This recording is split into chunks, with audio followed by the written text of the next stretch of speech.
Hello, everyone. Welcome to another episode of Talk2Rami. This is Rami, your host. Today is a great day because I'm sitting here with a great friend, Jim Comer. Jim, welcome to the show. It's great to be here, although I am really disappointed that we don't have big cameras. I thought I was going to be on. I bathed. I did, I combed my hair. I was ready for that, but it'll be great. No, next time I promise you we're going to do a video podcast, but today is just the audio. But welcome to our studio. Welcome to my studio. This is your house. But, Jim is a very interesting person. He's not only, as a great friend, but he's a mentor, he's a coach, he's a speechwriter, and everything above. He's going to tell us a little bit about more himself and then what he's been doing. But today, me and Jim, we decided to talk about what? Individuality. Individuality, which leads to likability. Likability. Yeah, that's the most important thing that a speaker or a presenter can have. I love that, Jim. And you and I, we talk about this, often about we have to be who we are, and right. We're not going to change ourselves. And sometimes when you change yourself to be somebody else, that will damage you more than helping you. And you have seen that during your careers. I've seen it over and over again with the stories that you told me, before we started it. But I'm always a fan of the people that they're not trying to be somebody else. Yeah, when I coach people, first we work on content, and we get content, what they say, that sounds the way they would really talk. And then we talk about delivery. And I want them to not try to get up to be perfect, because who knows what perfect is. What I want them to get up and be real, authentic, so that individuality shines out, the part that makes them different from everybody else on the planet. And when people really share who they are, then the audience has a chance to really know them and like them. And yet so many people are nervous about speaking, and they get up to try to not make a mistake. Well, that's the biggest mistake you can be, because then you get very careful, and you get, your body is constricted, your sound different when you're getting up to not make a mistake. Who can do that? I tell you a story regarding that, because when I was doing the public speaking, I told you this story before. And one of my dear friends said, you have an accent, and that might be a little bit problem for you when you're going to go on a stage and talk. And I said, I got nervous. I said, he might be right. And then he said, I know an accent coach that you can go and get trained. And I said, I give it a shot. And I called the lady. She was in LA. Very, very nice lady. And the first question she asked me was this: who you want to be? And I said, what do you mean? She said, the people that I coach, that's what she said, the people that I coach, they are actor or actresses, they want to be somebody else. You need to be who you are, because that shows your individuality, is you, and you don't want to be act to be somebody else. I'm not going to coach you, and you should not do that. You have accent, so what? You speak right. 5 languages, okay, who cares? And I have an accent, and I really don't care. And, I have a lot of fans, and I love people, and they love me, and I love them back. But going back to you, if I was doing First of all, she gave you very good advice. I think so. Absolutely, because there are people who would have thought, I can make a lot of money off this guy trying to get his accent taken away. And boy, that's very hard to do. And what's the point? You are the person with this accent, and it's charming. It's not a problem. Yeah, and that really helped me with my whole career. And I learned that, I'm who I am, I got to be who I am. And that really, really worked for me until today, with running even my company and everything else, and in my circle as well, too. But going back to individuality that we talk about it, I think a lot of people, as I said, they try to be somebody else, and to go get something that is not them, and it will damage them. Absolutely damages them, because people can tell when you're not being real, because you're trying so hard to fit in or not make what you think in your mind is a mistake. That never, ever works. And, one of the other things that's important for people to do is to know that they can use their own stories, their own experiences. Tell me about your real life. Share great stories from your life and tie those stories into a business point. That's a great You know, point. I mean, if you tell a story and connect it to something in the business, then your chances of being remembered are so much better. I was at a group this morning where a guy who had just almost died of COVID, he was in the hospital Oh my 3 God. months, and he got up and told that story and connected it to his business today.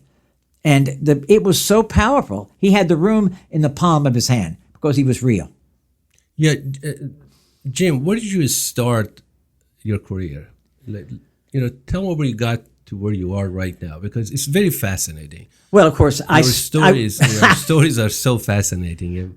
You've met so many people. You coached so many people. Speech writing, and even being a great editor and writer and everything else. And I'm sure you saw people that you mentioned to them that you got to be who you are during your coaching or Well, speeching. it took a long time for me to get there. I went to New York when I was 23 years old to be rich and famous. I thought it was That real was your important. goal? Thought it was really important to be rich and famous. I gave up a good job as a teacher to go to New York. I had $200, and I really hadn't had any real big acting. I think I'd been in 1 or 2 plays, but I just thought I had to be an actor.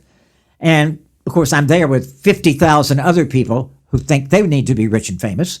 And I got in this class. I got in a really good acting class, and that helped me tremendously. Scared me out of my mind because there were all these, well-known people. Broadway star Bernadette Peters, who's done leads on Broadway, she was in my class, and I was so terrified in that class. The teacher would call on he'd call on us to do exercises, and I would literally get down kind of in my chair so he couldn't see me because I didn't want to be called on. I'm not kidding. And anyway, I struggled in the class. I really struggled. But over several years, I finally learned what he was trying to get us to do. He had all these difficult exercises, like you'd get up in front of the class, and he'd say, Mr. Comer, stand in front of the class. I want you to pick a song, any song, and do it syllable by syllable while relaxing your body and making eye contact with the rest of the class. Well, that's just a basic exercise. But I tried to give a performance. And so I'm up there sweating, like just right through my shirt. And like I'd pick the song Happy Birthday. Happy Birthday. And by this time I'm shaking, I'm sweating. Oh my God. The sweat would get into my eye. He'd say, excuse me, Mr. Comer, can we relax a little? I'm kind of to myself, yeah, really. I mean, it took time after time doing those crazy exercises. All he was trying to get us to do was have the will to do what he asked us to do. That's what it was about. It wasn't about That was doing the it goal. right. You see, that's a perfect way, like being individual. He wasn't trying, there is no right way to do that exercise. It's the effort to do what the teacher, or as an actor would, the director have you do. It took me about a year to get that, but I finally did. And I learned a lot in that class that I was able to use later in my life when I became a speech coach. The lessons of acting really worked tremendously when I was working with the people that were my clients. But when you say speech coach, you coach people for how to do a better speech, but you don't tell them to change themselves, right? No, I sometimes give them line readings. For example, I spent let's see, from 1971 till 1977. So that was 6 years when I really tried all out to be an actor and had all kinds of crazy jobs and experiences on the way to being that. But eventually, after a lot of struggles, I got a job with Avon Products, world headquarters. Really? Yeah, in New York, right next door to the Plaza Hotel. And of course, I had been trying to be an actor, which meant that I painted apartments. I was a dog walker. I was a waiter, a terrible waiter. I did all sorts of stuff to try to stay alive during those years. But I hadn't had a corporate job ever. And so finally, I have a friend at Avon, and she gets me an interview for a job as a sales meeting writer. And they say, we want a wacky idea person. And for some reason, she thought of me. And it was my big corporate interview, and I had one suit, only one, and that's what I wore to the interview, a blue velvet Pierre Cardin number. Oh my God. Not exactly the corporate suit, but fortunately, the sales meeting sales meeting people, they didn't want a typical person. They wanted somebody creative. So the suit was not a problem. And they hired me because of my writing. At that time, I'd done an awful lot of articles. I'd written a book, How to Survive a Roommate. Hadn't published it yet, but I'd written it. So I had a lot of stuff to show them. And when I got in that job, I went from being poverty to almost $30,000 a year, which back then in 1978 was a lot of money. And so I was a sales meeting writer for 3 years, and my audience were the district managers that ran Avon products for the whole country. 3,000 women that were like my mother, times 3,000. So that was a natural fit for me. And then I moved into another department, special projects, and they asked me to write a speech for the CEO. And he was going to be talking to the district managers, my people.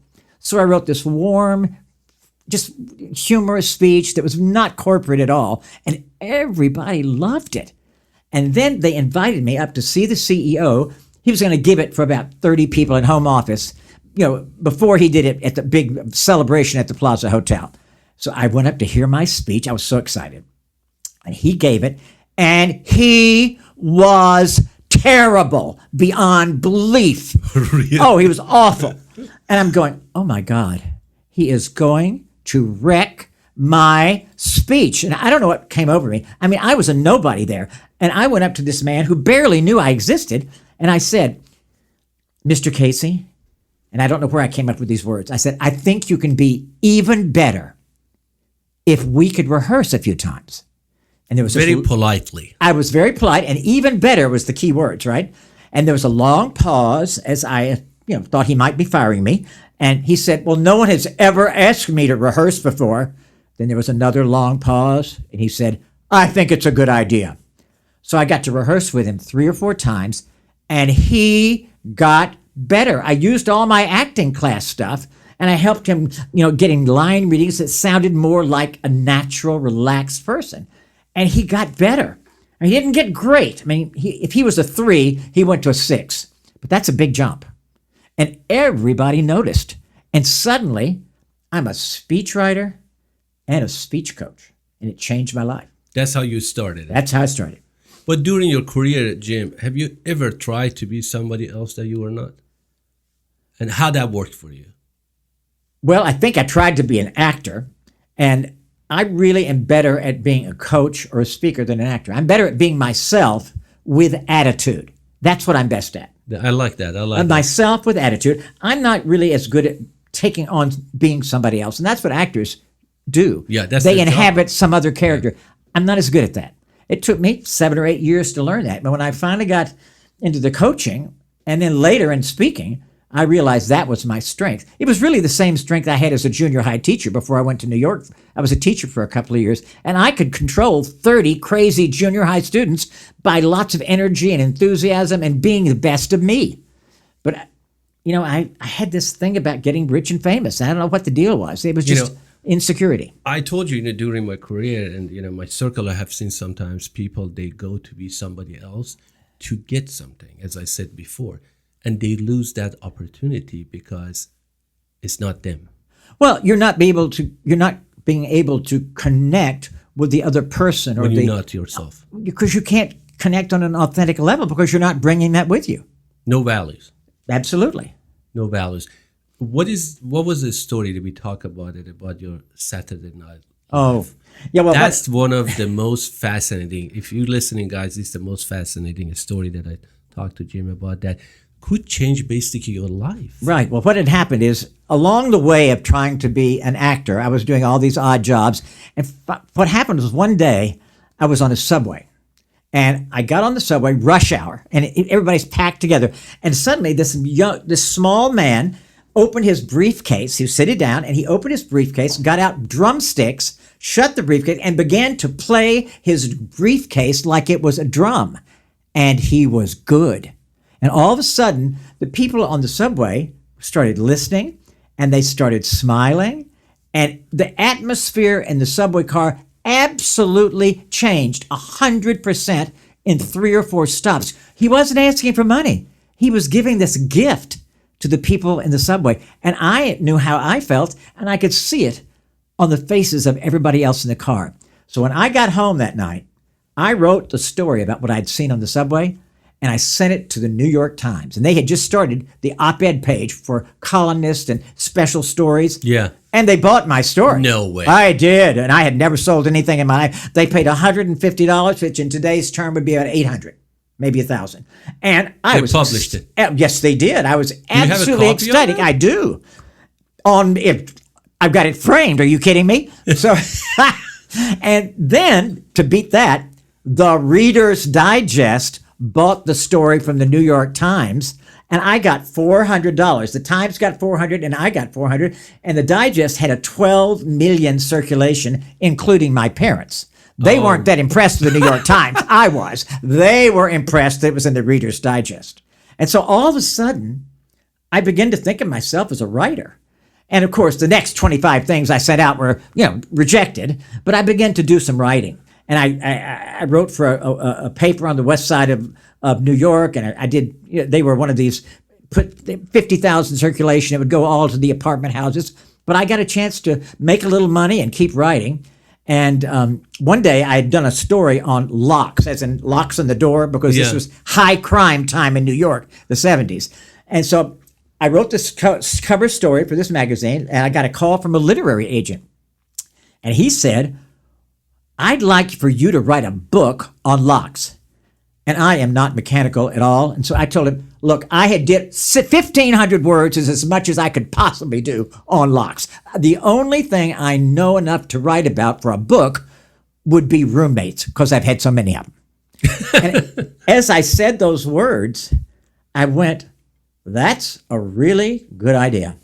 And so I wrote the book, How to Survive a Roommate, which got published much later, but I started writing that, and all of a sudden I was doing lots of work as a writer, and I got together with an actress that I knew who was very funny, and we started a comedy act, and we wrote sketches and monologues, and we got on at the Improv, the big comedy club in New York. It's still going, and we got a manager, and I don't know why he chose us. That was a big thing. Manager was a big thing.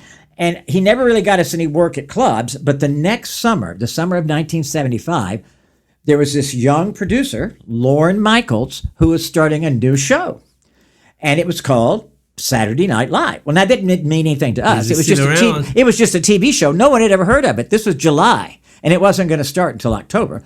But the manager sent him our sketches and monologues, and he loved them. And he called us in to 30 Rock, went up to his office and had a great meeting with him. And I said, would you like more sketches? We can write more. He said, no, what I've seen is plenty. I want you to work for me. You've got one of the writing slots on the show. And we were ecstatic. We were going to be TV writers. I might be rich and famous after all. So we came down from Rockefeller Center. We were so excited about being TV writers, we took a cab home, which we never did. We were subway people. And, I was so happy. And Lorne had said, we're going to start getting the writers together toward the end of August, so I'll be calling you to let you know when to meet. I said, great. Well, July turned into August, and as the weeks went by, we didn't hear from Lorne. It's now the end of August, and the manager calls him, no return call. We call him, nothing. The manager calls again. We never, ever heard from Lorne again. And by the time it got to be September, it was pretty clear that we weren't going to be writers for this show. And then in October, middle of October, the show premiered. It was overnight sensation, and the writers and the actors, everybody became rich and famous. And it just about killed me, I'll be honest. Biggest disappointment of my professional career, not even a close second. You didn't reach back to Laura? He wouldn't return our calls. We called about 4 times in August. He's still around. Oh, he's still around. But he gets people with It would be nice to get with him and say, you remember me? Yeah, he would not remember me, I assure you. Are you serious? Oh, this was 1975. It's close to 50 years ago. I remember this, but it's funny because I thought back over the years as to why he didn't call us, and I realized what happened. Do you think that was a good thing that you got rejected, or a bad thing? Well, there's no telling, is there? No, but you are now here. You have done so many good things.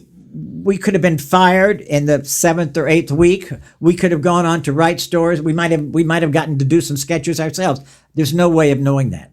But what I do know is it didn't have anything to do with us.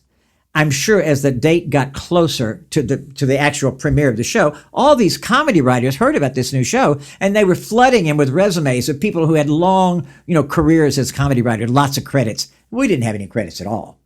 So I'm sure he just had his pick of all these writers with all these credits. And so that's what happened. He picked somebody that he knew had been successful at other things. And that wasn't us. And you said that really upset you, right? Oh, upset me. I was catatonic, and I finally realized I had to get out of this depression. And I just went to the New York Times again. I went to the employment you went ads. back to New York Times? I went to the New York Times employment ads, and I tried to find something for a writer. It said the Girl Scouts of America want a writer for training materials.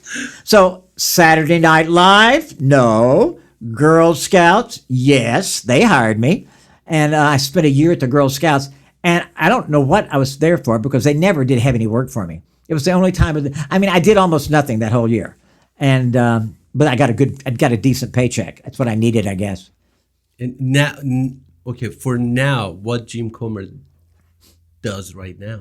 Well, what I do now is I help. Because my audience, they want to know. Yeah, well, what I do right now is to help people become more confident and persuasive presenters. And I do it two ways. I work with them on their script or their story or whatever it is they've got to say. We work together so that their content is really good. I ask them to bring me a first draft of what they want to say. And we take that first draft and together in collaboration, we make it better, make it more individual, we get great stories from their life and insert those in there. And so we end up with a script that really is the best of that person, that sounds like them in their own words. And then once we got that, we work on the delivery so that the delivery also is the way they really talk. And we get it really sharp and we practice it and make sure they're completely comfortable in the delivery. So they've got good content, good delivery. And when you put those two together, then you've got an effective presentation. Well, I know that you're helping, so many writers right now, and writing book, or anybody wants to write a book these days. Oh, absolutely. I just helped a friend recently. He showed me the first draft of this book he'd written a number of years ago, and I must have spent 10 hours taking notes, and then we got together to go over the notes, and now he's going to do a second draft, and we're going to work on that. Do you have any advice for the people right now that are listening and they said, oh, I should write that book, or hey, my story is interesting, but nobody cares, but do you have any advice for people that they have the idea, they got the drive, they got the story, but they don't know where to start or they don't know what to do?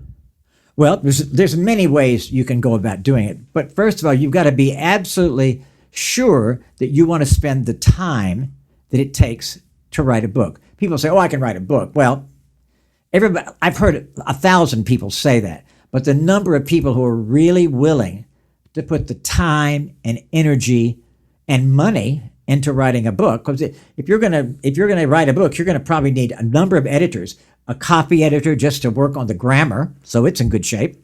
Like my friend that I just saw his book, he's got great stories. He doesn't have basic grammar at all.